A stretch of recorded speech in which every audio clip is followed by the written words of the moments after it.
16 years old, I wrote an article for a magazine called True Confessions. Wow. And it was a story called I Stole My Sister's Husband. And I never expected to hear from them. And then I got a check and an agreement for publishing. They loved it and they wanted to publish it. Now, it was supposed to be true. I had made it up. I didn't, and I left out the fact that I was 15, my sister was 12. Just talked about how I stole her husband, and they loved it. I never cashed that check because I was too scared to tell my mom where it came from. Right. But I just loved writing. And when I went to college, graduated, I went to a job fair at the National Association of Black Journalists conference, and the Inquirer was there. And my friend joked about it and said, "You should go interview with them because you read them." And Right. I interviewed, never expecting to get a job. They offered to fly me down to Orlando to come and do an interview. So I decided it's a free trip to Orlando, still not planning to go work. And then they offered me a job. And I was a journalist. I graduated with a degree in broadcast journalism. And I kept saying, I'm a real journalist. I'm not coming to work for the National Enquirer. Thinking to myself, that's beneath me. I'm not coming to work. And they said, well, starting salary is 130,000. So I said, well, when do you want me to start? And I began working for them, but I absolutely hated it. With everything inside me, I hated it. Wow. In reading that, I kept thinking, is that real? Is the stuff real in the National Enquirer while we're reading it? Yes, it is. And they're guilty by association because they don't do an alien, got Michelle Obama pregnant. They don't do those type of Right. stories. They do celebrity gossip. Right. And that's what I did not like, is I just felt like I was put on this earth for a calling greater than digging up dirt and gossip on celebrities. Right. Absolutely. Absolutely. I love the fact you're an anchor and television reporter at all of the big ones, right? Yeah, so I've worked for NBC, for Fox. I worked for in Beaumont, Port Arthur. Yes.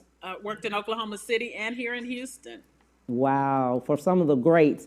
And then you decide in 2007, how do you leave?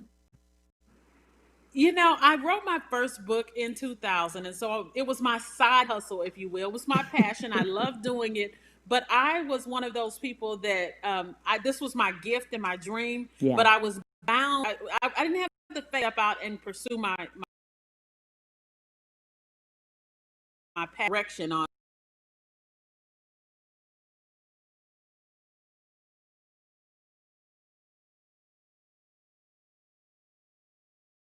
And so finally in 2007, it's like he opened up the curtains and said, look, step out on faith, I got you. And he did. Now, having said that, I had a plan. I Yeah. planned, and then I worked that plan to execute that plan before I left my job full time to write. I'm glad you mentioned that, and I want to stop right there because 40 million plus people are unemployed, okay? Yes. During this COVID situation, many people, if they're not unemployed, they're at home, many of them are working. They don't want to be at that job, but they want to do their dream. How does that work? How did you get there? Find what it is that you would do for free. Mm-hmm. Because if you go in at 9 and you're looking forward till 5, that's all you can think about. Mm-hmm. Then that might be your passion. So Right. your passion is what you would do if money were not an object. And so I would say during this off time, find a way to make your passion a reality. And then you still have your regular job. If you're unemployed, of course, use this time. Now I don't fool myself. Reliant Energy doesn't care about your dreams. Right. So you have to have your real job. You have to have a way to pay the bills, but at the same Right. time, make time to execute your passion. Yeah. Yeah, absolutely. And I'm glad you mentioned that because Reliant doesn't care. Right. He doesn't. But I love the fact in reading, you also wrote the fact that your first book that you had, you could not get picked up. Right. I wrote my very first book, loved it. I thought it was a great book. And I sent out letters to agents all over the country trying to get a book deal. And Yeah, I got rejected. I mean, like on a daily basis, I would come home to a rejection letter in my mailbox. And right. so it was continuous. But what I did is didn't want to let anyone else validate my talent. And there was a conference that I was at in Dallas, and I won an award for my manuscript. And this agent came up afterwards and he said, "Your book sounds really good. Congrats on the award. I'd love to take a look at it." And when I asked him, he said, he gave me his name, and I said, "But you just sent me a rejection letter." And he laughed and said, "Oh, I don't read half those things. I get so many, I just stamp reject."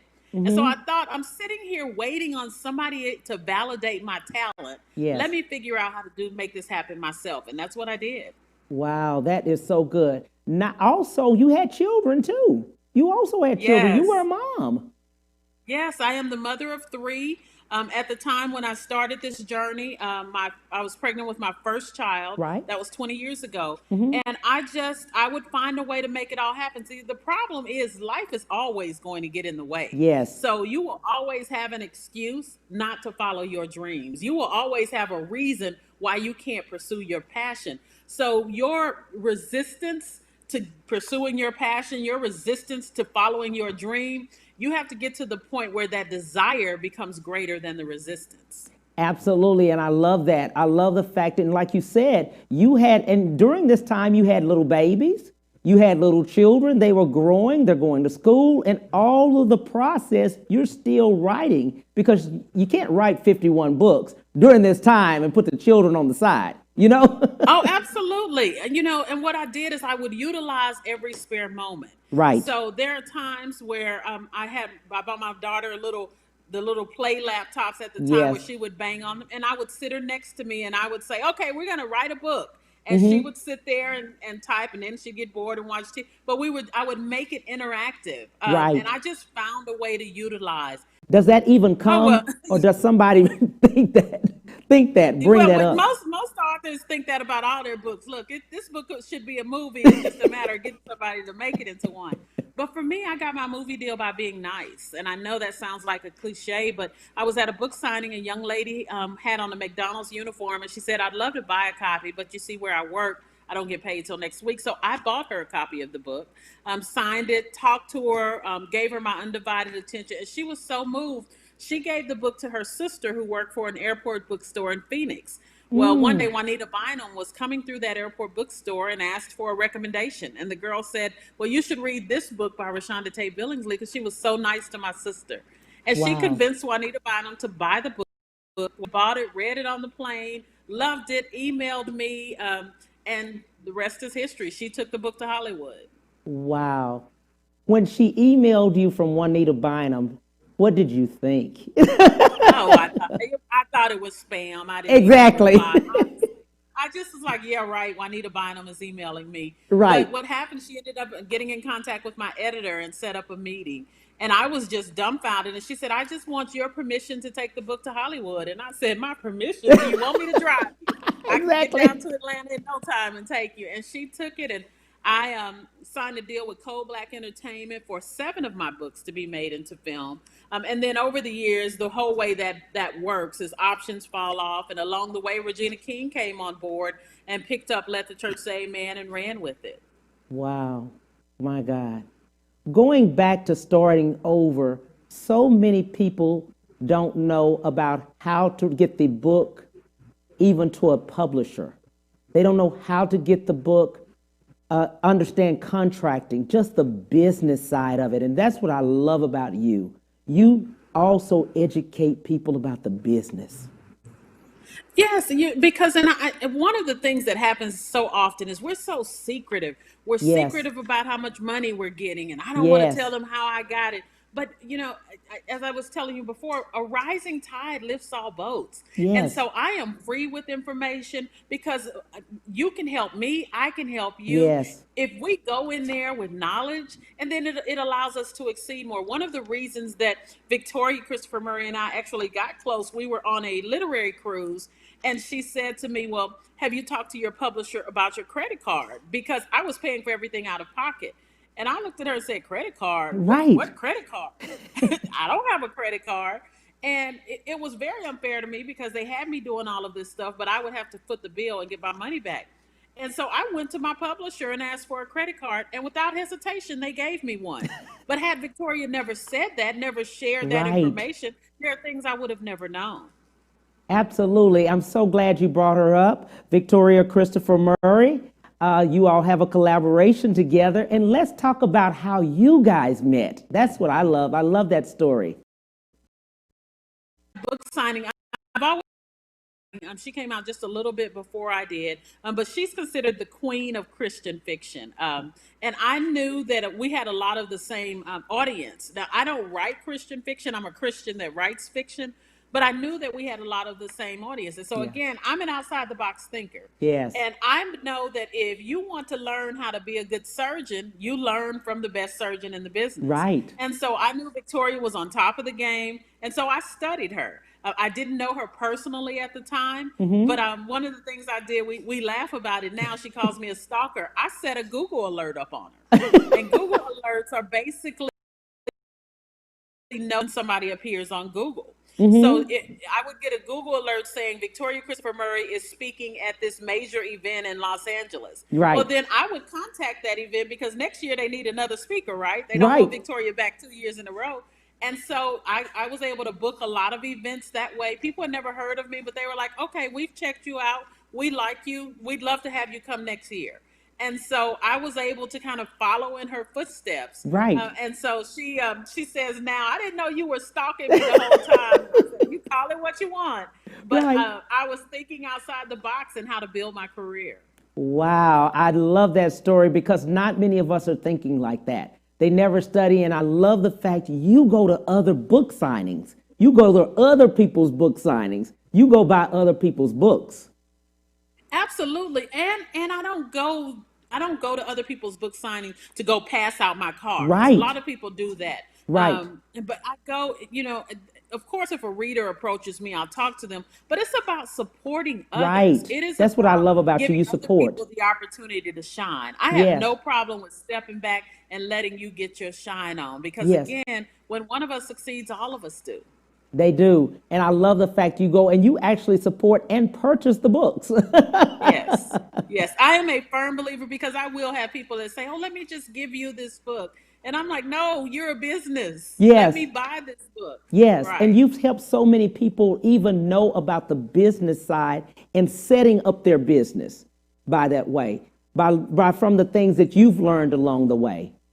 Right, because I am a creative person, so I never saw myself as a business. Right. I'm a creative person, and it was actually Keith Demars that would hammer it into my head to say, you are a business. Stop saying you're not a business. Yes. And so I had to shift my thinking because in the beginning I would, go to a book signing, I would sell some books and then go buy some shoes with the money. And that's not how you run your business. Yeah. And you have to look at yourself as a business. I am free with information. I love sharing, but at the same time, I had to take a step back because what I found is I would be spending 6, 7 hours a day letting people pick my brain Right. and so my work was suffering. And so you really do have to step back and say, okay, I'm not trying to be arrogant. I'm not trying to be mean, Right. but I have to look at myself as a business. Absolutely, absolutely, because this is your livelihood and for your Right. family, especially now. Right. When you're trying, Yes, when you're stepping absolutely. out, this is your career. This is the career that Yes. you have to feeding family with too. Correct. Yeah, yeah, yeah. And I like the fact that you said it's now a business. This is the business side of it. Yes, the creative, a lot of people are creative, but the business side, and that's where they lose out because of the representation, the contracts they're not reading as closely as they probably, because they just don't understand them. They're just taking on what someone has told them. Right. And one of the things with contracts, one of the things we tend to do is we tend to say, okay, I'm not spending money on an attorney or I'm not going to give an Right, agent 15% of my money. But one of the things you have to realize is they're professionals for a reason. There are little things like even negotiating my movie contract. My agent was negotiating the font size of my name. And I was like, okay, don't do that. You're going to blow the deal. Why would right, we do that? But all of that plays a bigger role in getting future projects. But little things like that, I don't know. Also, with my literary contract, I was just happy to have a book deal. So the first offer they gave me, I was like, yes, we'll take it. And my agent said, no, we're going to go back and ask for some more. And of course, me again, I'm like, you're going to blow the deal. Don't do that. But that's her job. And she right. did. And she went back and she got some more, which ended up basically covering her fees. Right, absolutely. Well, what we're going to do, we're going to take a break right now, and we'll be right back. We'll talk to ReShonda Billingsley in a few. We'll be right back to the Cam Hill Show after these messages.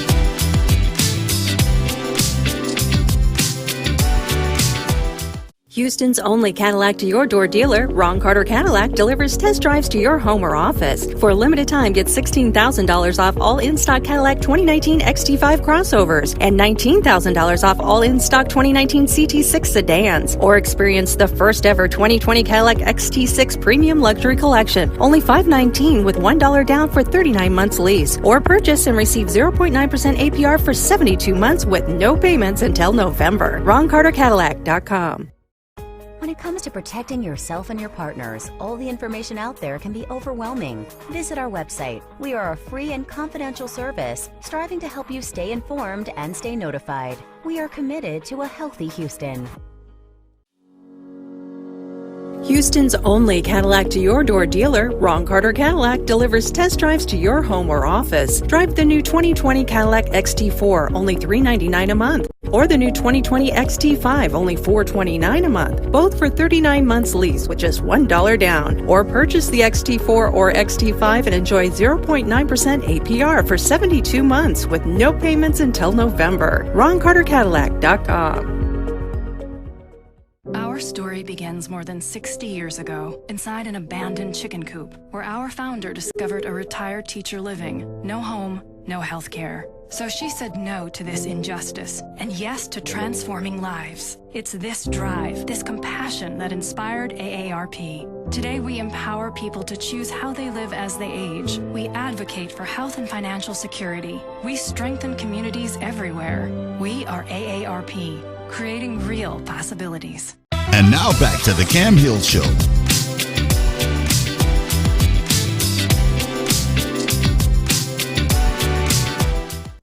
Hey, family, thank you so much for coming back. We are talking to ReShonda Tate Billingsley. Hey, lady, how you doing? Hey there, I'm well. Oh, wow. I'm so excited.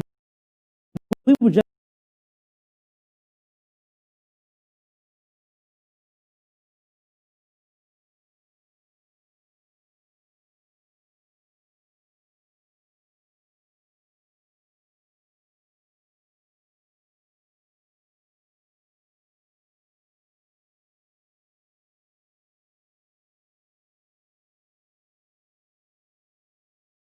to publish your book. It is a lot easier now to publish your book than it used to be, because Yes. you used to have to go to a printer and get your books printed up front, come up with a lot of money up front. But now Amazon's KDP program has made it very easy. You can get anywhere from 1 to 100 or to 1,000 books printed just by going through their program. Now, I always tell people, just because you want to write a book doesn't mean you should write a book if you're not going to take it serious. Yes. Just because you got a B in English in the 8th grade does not mean that you can edit a book. Right. You should have your book professionally edited. Yes. I can't stress that enough. And Yes. if you can't afford to have your book professionally edited, you can't afford to publish just yet. And there is nothing wrong with that. Right. But readers are going to give you one chance to get it Yes. right. Yes. And I've seen people that will publish a book and that'll just say, oh, I mean, I know I had a lot of errors, but readers will excuse it. And they may tell you they'll excuse it, but they're not coming back, because there's Right. too many people that care about the craft for them to continue to invest in someone that doesn't. I love that. I love the fact that you all have a publishing company, Brown Girls Books. How did that come about? So Victoria and I were among the last 2 Black authors standing at Simon & Schuster. They had gotten rid of most of their authors after the closing of Borders Bookstore. And one of the reasons, it had nothing to do with talent, because there are some authors that are so much more talented than us that we just absolutely love their work, who are no longer with book deals. And it's just because of the changing industry. So Yeah. what we decided to do was create a publishing company for some of those fan favorites and new authors, to give them an opportunity to have their voices heard. Yes, and let's reiterate, I've had a lot of guys say, Brown Girl Books, what about us? And let's acknowledge what the name is and why. So Brown Girls books, Brown Girls is because we are two brown girls, Right. Victoria and I. It is as simple as that. We have male authors, we have female authors, we have kid authors, we Yes. have white authors. So Yes. we take everybody. We have quite a few male writers, but it is just because the two brown girls that found. And you go through training. You all talk to people about, different contracts, different business sides, what the book should look like, things like that. You really take on a lot when you're doing the publishing and helping them. Right. So with Brown Girls, one of the things we do is we look at it as we're partners in the publishing Right. business. And that is because we, as authors ourselves, we know what it's like to want to make sure that your voice is true, that Yes. you tell the best story. So we consider ourselves partners with those that we publish, and Yes. that's one of the things we feel strongly about. And it's about teaching them along the way, just sharing Yes. the wealth of knowledge that we have. Now, Victoria and I also do Writers Pro workshops. It's a digital like master class that you can just watch videos at your own pace just to get to the point where you can finish your book. Yes, that's what I love about you, especially with you signing up with your publishing company. You all really take your time with each one, Yes. with each person. You have several, but each author, you take your time, even when they're teens. They're Yes. teenagers. There are a lot of teen writers that I loved. Right. So we have our youngest writer is actually 8 years old. She's Wow. out of New York, and she wrote a book on bullying, and she wrote it in both English and Spanish. So we have our Brown Girls Kids division. My daughter actually wrote her first book at age 12 that was published through the Brown Girls Kids division. So we love, because both of us wanted to write since we were little. So Right. we give them the opportunity, we give young people the opportunity, and we try to help them thrive in this whole industry. And the industry is all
Yes. of that here. We just don't have the opportunity. And so I am really working to give us that opportunity. You have been. You have worked tirelessly, like I said, over and over trying to do that. We have the climate here. We don't have the change in the weather like many do. Right, right. And one of the things that's great, we also have a mayor that is committed to it. He really does want Right, to see that happen. Now he's a little preoccupied right now right, right. with COVID, but Yes. he this is something that he's passionate about. He has been very passionate about that, and I'm glad you mentioned that. The other thing I think for us, our cost of living is very low Yes. here. Many people have said that, and we have a lot of the talent, as you've mentioned, they travel from here. I have so many tell me that. Right. And one of the things that's so great about Houston is we're so centrally located. And so, as artists are trying to decide what projects they take, one Yes, of the things we immediately do is how soon can I get there and get back home to my family? right. And so, because of our central location, that is something that we could play up because they could take a direct flight back to LA They or sure back to New can. York in a heartbeat. Yes. And it's not a matter of having to change planes. It's an easy place to get to, and that's very enticing for those crews that are coming in and coming out trying to film projects. Right. We also, and you also spoke about this, our hotels, we have plenty of space to stay, to We live do. here. We have Yeah. plenty of nice places to stay, Yes. and again, all centrally located where you can go to places and film your entire movie in a section, and the hotel's right down the street. So Right. there are so many areas that we could focus on. It's just people hear tax incentives. We have to come up with a sound plan to go beyond that and tell these producers and studio execs, okay, we might not have the tax incentives, but here's all the other things we have. Right. And then try to put a budget or something together. And like I said, I've seen you tirelessly trying to do this over and over again because you really have put Texas on the map and really wanted Houston of sorts to be there. Some places in Austin are doing a few movies I saw, but not Yes. as many as we could. Yes, absolutely. So what I'd like to do, what I was thinking too, what else do you think as far as us, what do you think as a people we could do? What could we help with? What could we do? You know, well, one of the thing is people go where the demand is. Yes. And so when the first movie finally gets here filming, we've got to support it. We've got to get behind it because unfortunately, Hollywood is reactive, not proactive. Yeah. So the first time you have a movie that's filmed here, they were able to meet a budget, come in under budget. The movie is successful. The movie is shot well. Next thing you know, everyone is trying to get it off, get into Houston. So we've got to get that first project done, and then we Yes. absolutely positively have to support it. I love that. I love the fact that you said that. What other things, suggestions, or what would you give to somebody right now if they are really trying to get their project off the ground in this time of COVID? Yeah, stop talking about doing it and do it. There you go. And if you don't know Spike or the major people, you can't get in through the front door. Find another way in. Yeah. A friend of mine had her movie made into it was Napoli Ever After. Halle Berry did her movie initially, and then Sanaa Lathan ended up doing it on Netflix. Well, she got it because she gave the book to Halle Berry's hairdresser. So find Wow. another way in to get your work out there, and don't discount the driver. Don't discount the people that we will often tend. Now you'll see people that'll look down on the secretary. My mother was an executive secretary all her life. You'll find people that'll look down on them because they're like, oh, I want the person in charge. But the secretary is He the is in one charge. calling the shots, right? And so just look at other ways in to make your dreams a reality, even down to the point of doing it yourself. Yeah. But when you do things yourself, you have to do quality. If you are shooting your own movie and you have a hollow sound and we'll have a tendency to do substandard work and Yes. excuse it. Yes. And then that immediately puts us into the I'm not going to take them serious category. Right. But when you do a project that can compete with any of the mainstream projects out there, and there are ways to make that happen, then you can be taken serious and become a viable option for producers and those looking to do more of your work. Right now, content is key, Yes. especially in light of COVID. All of these places are looking for content. It's now is the best time to strategize. Maybe you know a crew over here that has the crew, and maybe you know a writer over here. Now's the time to get together and make something happen because everybody wants content. I love that. And I also love the fact you always stress invest in yourself, invest in your project, put the investment back in there. Quality, put it back in there. I love that. Yeah, so I had this woman is a perfect example that sent a book for us to publish. Well, there were so many errors on the first page, and I did more than what many people do. I took the time out to have a conversation with her, and Right, then she said, "Oh well, I figured you knew that I didn't have any money." And so what happens is normally you're not going to get past. They're going to throw that in the trash. right. You're not going to get past anyone else. And this goes for anything that you're doing. Because if you do not care enough to put your best foot forward, Yes, I understand there may be one or two errors because that's human nature. But to be riddled with errors and then excuse it, that tells me you don't care about the craft of right, whatever it is you're doing. So why should I invest in you if you right, won't invest in yourself? right, right. I love that because you do push that investing in yourself and also investing in your children when they have creative minds. You invest in your children by doing that. When you said your daughter wanted to write, okay, Yes. she wants to write. So I am a firm believer in doing what makes you happy. Yes, There are some people, my oldest daughter went to college and she majored in international government. That was her first. She did that because she was trying to find something that would pay some money and be safe, but she was miserable because she was yeah, program. And I have family members that are like, that's crazy. Why is she doing? But I'm a believer in why am I going to invest money in a college education for a yes, career that she will hate all her life? But right, she'll be making some money. I want my daughter to be happy. And she could succeed at fashion. We won't know until she tries. right, So there are so many people that shoot down. Parents are so well meaning. Mine too. I love my mother to death. But she was the main one saying, do not quit your good right. job Your at good the job. choir. And do not quit that good job at Channel 13.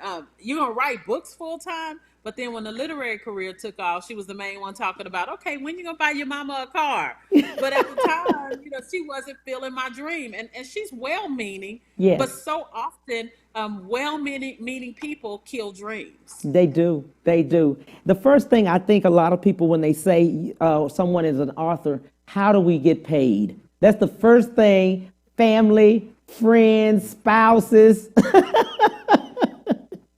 Yeah, so you are paid if relationships. you are. How do you get paid? Yeah, so you get paid if you are with a major publisher. Right, Some of them give advances. Now the right. industry has shifted so that Yeah, if they do give advance, it's such a small advance. yes. But you get paid on percentage of books sold. There you go. With a major publisher, and it's generally industry standard is 10%. So Yes, think about it. If you're selling a book for $15, you're getting $1.50 per book. yes. Well, if you always sell, the average author sells 10,000 books a year. So that's not a whole lot. That's why you keep writing. That's why you keep Yes, trying to sell. And that's why you find other opportunities. You try to go to audiobooks and ebooks, and you find other ways to diversify your portfolio. right, right. And I like the way you say that. And also, like you were saying, the ebooks, audiobooks. You spoke about Amazon. You spoke about other ways you can get things done in such Yes. with quality. Absolutely. And quality is key because Yes, you can put that book out just because you want to be an author. You can yes, put out a substandard book, but that'll be it because yes. readers will not come back and give you another chance. They won't. They won't. How do you think that how do people decide if it's fiction or nonfiction? What should they continue to write in? Is it something, a So passion, like you said? yeah, so nonfiction is true. So even if you want to tell the story of your life, but you want to embellish a little bit because you want to make it more dramatic, well, then it's no longer nonfiction. Right. Nonfiction is all true stuff. So if you want to just write that, that's one thing. But if you want to embellish, you just want to make up and be creative, that is something completely different. So you have to decide where your passion lies. If you have a story to tell, and that you can just stick straight to the facts, then you can write it. And the story that's in there, where it's placed later. Yes, yes, yes. When we return, we'll be right back. We'll talk to ReShonda Tate Billingsley. We'll be right back to the Cam Hill Show after these messages.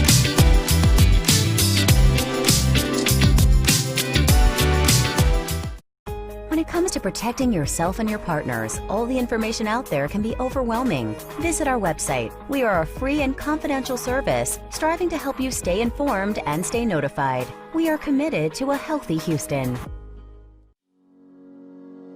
Houston's only Cadillac to your door dealer, Ron Carter Cadillac, delivers test drives to your home or office. Drive the new 2020 Cadillac XT4, only $399 a month, or the new 2020 XT5, only $429 a month, both for 39 months lease with just $1 down. Or purchase the XT4 or XT5 and enjoy 0.9% APR for 72 months with no payments until November. RonCarterCadillac.com.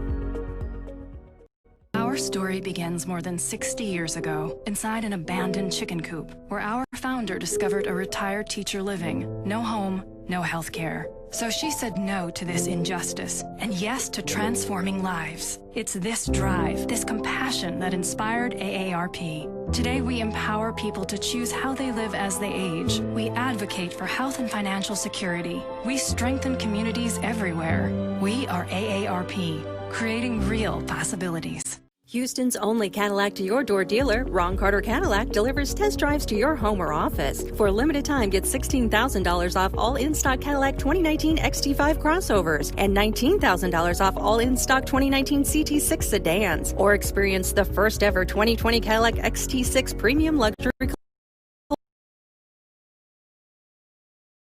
Actually receive 0.9% APR for 72 months with no payments until November. RonCarterCadillac.com. And now back to the Cam Hill Show.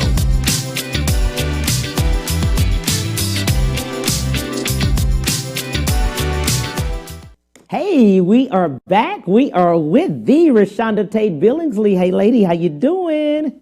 I'm good. How are you? Doing great. Hey, we were talking about a lot with the publishing, but we didn't talk about you doing other things. You're an editor. I am. It might be easier to talk about what I don't do sometimes.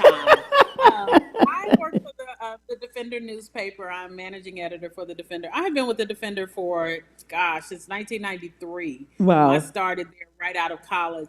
But that's one of the things that I learned is align yourself with people that believe in your dreams, because I started there, but she knew my passion was TV. The publisher, Sonny Messiah Giles. Yes. And so she pushed me to follow that dream as well. And I said, the Defender will always be here.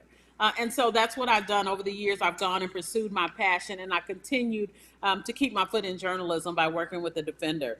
I also work at Texas Southern University. I'm a communications consultant in the Office of University Advancement, and I do the news for KTSU Radio. So yes, I stay busy because I'm also a ghostwriter and a literary editorial consultant.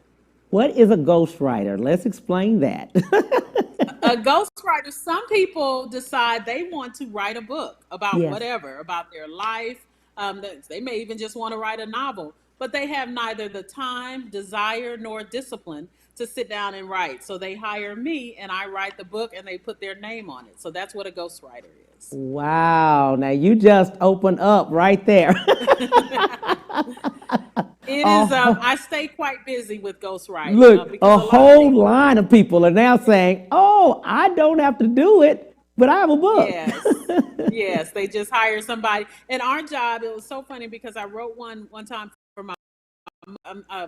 I wrote one, and my mother, who doesn't understand ghostwriting, went with me to his book signing, and he stood there and he talked about all the hard work he had done and getting this book. And she just kept going, "But you wrote it." And I said, "No, be quiet. This is how this works. Right. He is supposed to take credit for it. It is his book." A lot of times we interview the writer or the person that wants to do the book. And all I'm doing is taking their ideas and bringing them to fruition. Wow, that is a whole nother world. Yes. Everybody is now saying, "I can do that. I can." Right. I can tell tell her what I want her to write, and she make it sound good and come back in a book. Yeah. Right, because so many people, they fear that part. They fear the part in sitting down, taking the time out, saying, I've got to write it. I know what I want to say, but to write it is a different story. Yeah. One of the things, the hardest part of what stifles so many people is they sit down and they try to write what they see they bought from me at the book signing, or what they see on the bookshelf. But you can't create that when you sit down to write. Yes. Good books aren't written, they're rewritten. Wow, I love that. How, if you do have that in your you say, I really have a book and I really enjoy it and I really need somebody to do it. How do you choose that ghostwriter? How do you choose that person? How does that process go? I would definitely make sure that the person has done some work before, Right. or that you it's someone that you know is a credible writer, because Right. I've seen quite a few people that claim to be ghostwriters, and they're not. I probably 50% of my work is from someone who is bringing a project that they tried to go through another ghostwriter, Right. and it did not work. So they're bringing it to me to clean up and to actually get it done. Right. And to actually take care of it. Wow. Yes. I love that part. Else thing I do. And one of the things that I am trying to learn how to do is relax a little bit more, because I am a workaholic. I work from sun up to sundown. Yes, you and do. that was great earlier, but the 50-year-old me is saying, look, we need to take it slow a little bit. So I'm just going to slow down and maybe only do about 5 jobs instead of 8 or 9. Would you say maybe only 5 jobs versus the 8 or 9? Only 5 or the, oh my God, I love that part. But you were also talking about the movie side of it, going towards the movies. We want to get back to that just a little bit, understanding once your movie is taken and they've optioned to make it a film, what happens after that? Well, so generally speaking, what happens is you only have, you option your book. You are lucky if you even get invited to the premiere. Right. I think a lot of authors don't understand that. That's was the part. blessed to have a relationship with Regina, Mm-hmm. with Regina King. And so I was able to be on set. I was able to be along for the ride. Right. The majority of time when they buy your book, they just option it and you don't have any more say so. Right. And so you have to be ready for that. You also have to be ready for changes. A lot of authors think they're going to go in and dictate, oh no, you can't do this. And then what the movie producers will quickly say, they'll go somewhere else and get somebody else. So you have to be open to them changing your book, because at the end of the day, your movie is only supposed to be the essence of the book. Right. And as long as they continue to capture that essence, you're okay. Right. I'm glad you spoke about that, because many times they change the whole entire book when people say, they've changed my whole book. That's not what the book says. That's not what it has. That's not what's in there. It wasn't supposed to be that, that type of thing. I'm glad you said that so people can be prepared. Yeah, I think a lot of times people don't realize, so your book is 300 pages. The movie script is 100. Right. And so they have to still tell the story, and things that you can do in a book, you can't do on the movie screen. Right. So, for example, with Let the Church Say Amen, she had one of my main characters had 2 kids in the book by 2 different men. Well, they only did 1 in the movie, because otherwise you got to spend time explaining where the other kid came from, that relationship. So there are so many things that factor into the movie that you can't put in the book. There were also things that they felt like an audience would buy into more in the film. So that's why I gave them the leeway to make the changes, because I knew they do what they do and I do what I do. Absolutely. And it's so good to even have them choose your book for an option, because there's so many out there. Yes, absolutely. And I'm not ashamed at all to tell this. So you initially said 3 books were done. And that's because I had 3 books. I had Let the Church Say Amen, The Secret She Kept, and then they were supposed to do The Devil Is a Lie. And they made me an offer on The Devil Is a Lie. And I was one of those, no, I'm not taking that offer. It's less than what I feel like you should pay me. And so they said, oh, okay. All right, have a nice life. And they went on to the next person. Yes. And I'm still waiting for the devil's a lie to be done. And so you really have to take into account a lot of times it's so weird now.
You doing what you were put on this earth to do? And if you're not, then figure out a way to do it. Don't leave this earth without doing what it is you were called to do. Whether that's opening a new business, whether that's just finding your peace at traveling the country. You can't travel right now, but just find what it is that brings you joy so that at the end of the day, you can say, I lived. I can rest well because I lived. Especially now during COVID, what would you like to say to people about that with the dream and COVID? Because we talked So one about of this, the you were saying now. Yeah, so one of the things, while I encourage everyone to try and pursue their passion and find what it is they want to do not be ashamed and do not let anyone belittle you if all you want to do during COVID is rest. Yes. Because I am a firm believer that sometimes that's what you need. You may want to just rest, center yourself. You are released from the hustle and bustle of your daily life and Yes. just be with yourself and not do anything. There is nothing wrong with that. And Yeah. don't let anyone take it away from you if that is what you want to do. Yes. I love that. I love what you said. I also love the way you always unapologetically do everything with quality. I love that part about Thank you. you. It's always first class. Always. Thank you very much. I've had a Thank you. great You time. know, Oh my God. I so appreciate you. I love your platform and I love you Yes. for allowing me to share just a little bit about me with your viewers. Thank you, thank you, thank you. They said, look, you were renowned. Look, everybody kept saying, where is ReShonda Tate Billingsley, Cam? You haven't put her on yet. Well, I appreciate you I and those appreciate who you. advocated for me. I appreciate you so much. I pray that we will, out of this COVID, it will go past. But prayers to each and every family that is out there. Both of us, I know, feel that about these families, man, that are going through COVID. And the ones that are sick, we're praying for them too. Absolutely. Absolutely. Thank you so much for the interview. It's been great. All right. Have a good evening. You too. I appreciate you. All right. Bye-bye. Thank you so much, family. On tomorrow, we will have Trisha Jones, but this whole week, we will have Women Who Win Series 2020. Thanks. Have a great one. Bye.